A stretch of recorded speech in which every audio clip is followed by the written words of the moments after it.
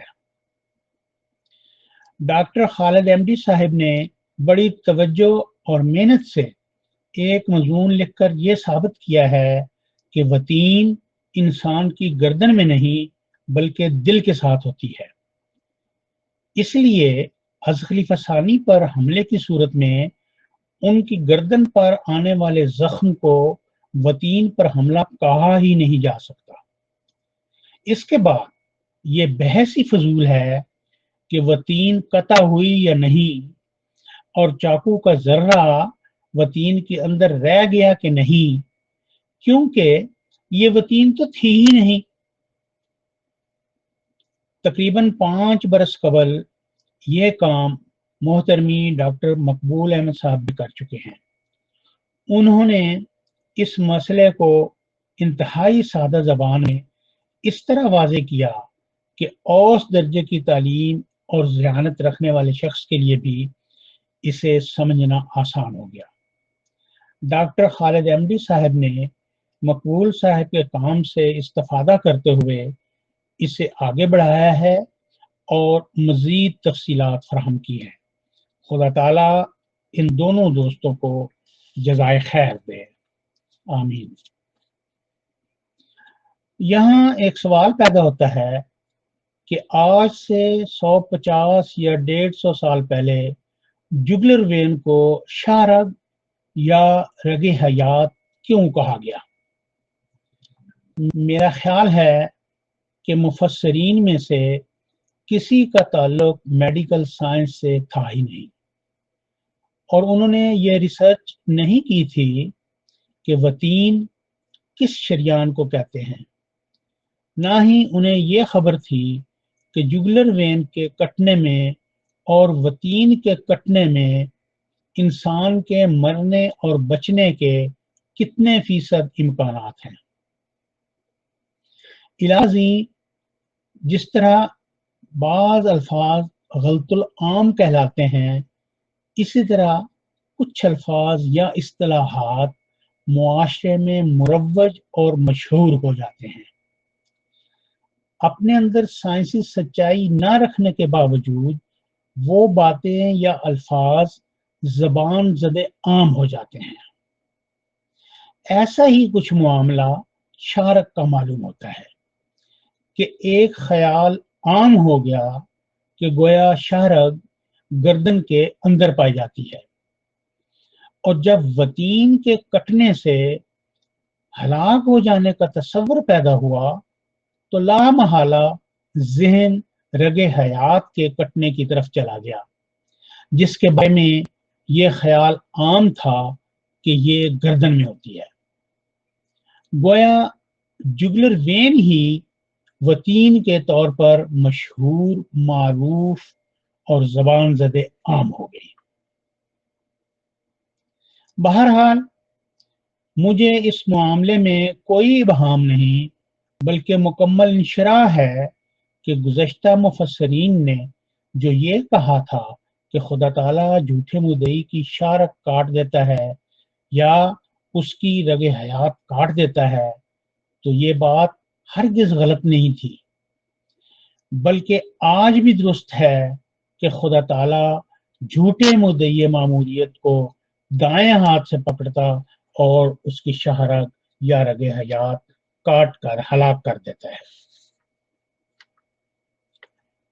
شارگ یا رگ حیات دراصل وتین کا ترجمہ ہے۔ اگر کل تک انسانی علم جگلر وین کو شارگ یا رگ حیات قرار دیتا تھا تو ٹھیک ہے، انسان اسی پر اس کا اطلاق کرتا رہا، لیکن آج اگر انسانی علم و شعور اور تحقیق نے ثابت کر دیا ہے کہ وتین یعنی اورٹا کے کٹنے یا نہ کٹنے پر انسانی زندگی کا دار و مدار ہے، جبکہ جگلر وین کے کٹنے کی اس کے بالمقابل کوئی اہمیت ہی نہیں، اس اصطلاح اور منطق کی بنیاد پر وتین یعنی اورٹا ہی